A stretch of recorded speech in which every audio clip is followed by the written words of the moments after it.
Основная функция фильмов – развлечение. Фильмы отлично заходят после работы или учебы и в самом деле помогают отдохнуть и расслабиться. Но есть у них и другая функция – вдохновлять и побуждать к действию. Немало существует тех кинокартин, которые помогли людям в различных жизненных ситуациях. Для тех, кто в скором времени собрался покорять чужие страны или только планирует свои дальнейшие годы, предлагаем подборку фильмов, мотивирующих на переезд и жизнь в другой стране. «Под солнцем Тосканы». Вы замечали, что самые необычные и порою необдуманные, но в то же время судьбоносные решения мы принимаем в не самые лучшие периоды нашей жизни? Именно так главная героиня, литературный критик по имени Фрэнсис, после тяжелого развода с мужем и потери дома в Америке, внезапно оказывается в Италии в качестве туристки, где во время поездки неожиданно для себя и других решает купить огромный старый дом где-то в Тоскане. История о том, как женщина начинает все с нуля в другой стране, находит новых друзей, вливается в местную культуру, а также невероятно красивые пейзажи Тосканы и Лигурии не оставляют равнодушными никого и побуждают, если не бросить все и рвануть в Италию выращивать виноградники, то хотя бы заказать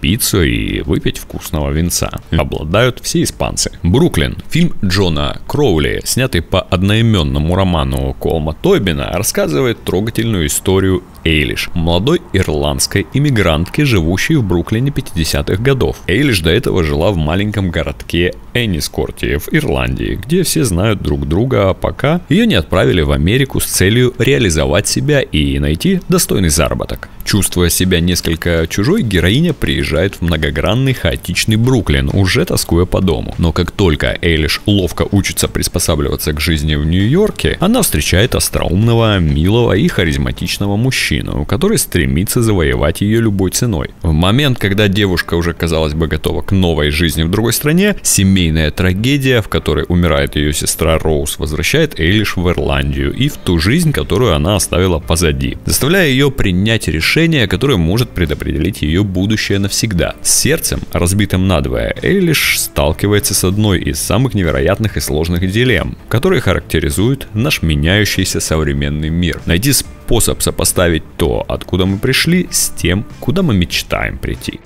«Суши Герл» – комедийный фильм режиссера Роберта Алана Акермана, повествующий о событиях из жизни Эбби, которую сыграла Британи Мерфи, американской студентке, переехавшей в Токио. Когда ее мужчина Итан уезжает в другой город без нее, молодая женщина в отчаянии и не знает, что делать с ее жизнью. Охваченная унынием, она решает войти в ресторан прямо в здании ее дома, где готовят рамен – японское блюдо с пшеничной лапшой. Здесь она очаровывается тем, как готовится это блюдо, и решает научиться его готовить. Однако, когда она просит владельца бистро, шеф-повара Маэдзуми, научить ее данному искусству, он оказывается грубым и настроенным враждебно. Потому что, по его словам, рамен – это древняя традиция с долгой историей, так что речь не может идти об обычной банальной готовке блюда. Девушка, решив достичь своей новой цели, делает все, чтобы доказать Маэдзуми, что она заслуживает того, чтобы приготовить рамен. Веселый, легкий фильм, рассказывающий не только о переезде и трудностях между культурами, но и о том, насколько человек силен и могуществен, когда у него есть цель. Отель Мэриголд – лучший из экзотических. 7 британских пенсионеров отправляются в Джайпур, в Индию, привлеченные рекламой Best Exotic Marigold Hotel – роскошного дома отдыха для британских граждан, недавно отремонтированного и очень доступного. По прибытии в Best Exotic Marigold Hotel гости сталкиваются с реальностью, которая сильно отличается от того, что они ожидали. Вместо роскоши и элегантности, обещанной в рекламе, они находят пыльный ветхий дворец, в котором основные удобства, такие как вода, электричество и телефон, являются полной катастрофой. После первого шока 7 английских гостей должны будут решить, адаптироваться к этому или вернуться к своей жизни. Чтобы заставить их задуматься, Сонни, владелец отеля, повторяет слова одной индийской пословицы как мантру: «Все будет хорошо в конце, а если все не будет хорошо, значит это еще не конец». «Вид на жительство» – комедия режиссера Питера Вейера, рассказывает историю двух совершенно незнакомых людей, которые решили пожениться по взаимной необходимости. Молодая Бронте Перриш, любительница садоводства из Нью-Йорка, чья мечта завладеть пентхаусом с великолепным зимним садом и видом на город. Есть только одна проблема.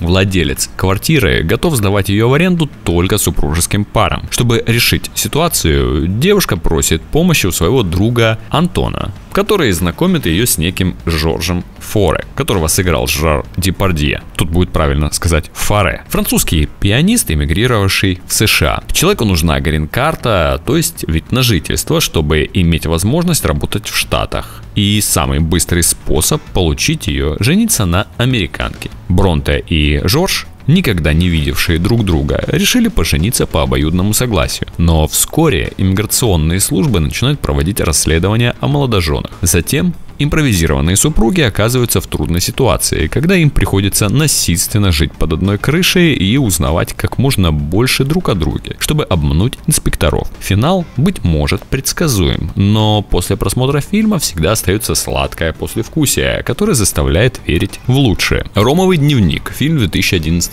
года режиссера Брюса Робинсона, основанный на автобиографическом романе Хантера Томпсона. В Нью-Йорке в конце 1950-х годов живет Пол Кэмп, Джонни Депп, замкнутый алкоголик-журналист-неудачник. Уставший, подавленный и напряженный, он переезжает в Пуэрто-Рико в поисках спокойствия и для того, чтобы после неудачно написанных книг устроиться на работу журналистом в местную газету. В этом карибском раю Пол прекрасно адаптируется к местным привычкам, а также находит время для совместной работы с местной газетой The San Juan Star. Приехав в редакцию, журналист знакомится со своими новыми коллегами. Однажды вечером его жизнь меняется. Он встречает прекрасную Шено Эмбер Хёрд и понимает, что это любовь с первого взгляда. Но женщина обручена с неким Сандерсоном, специалистом по строительным спекуляциям, который планирует построить ряд роскошных отелей на нетронутом острове. Во время просмотра фильма чувствуешь особый прилив сил и энергии за счет карибских пейзажей, а тот факт, что фильм рассказывает биографические события, заставляет сопереживать герою больше, чем кому-либо еще. «Эмили в Париже». Завершаем подборку относительно новым сериалом об американской девушке Эмили, отправившейся в Париж по работе. Первый сезон небольшой, а серия длится всего 20 минут, благодаря чему просмотр проходит легко и весело. Каждый, кто переезжал однажды в Европу,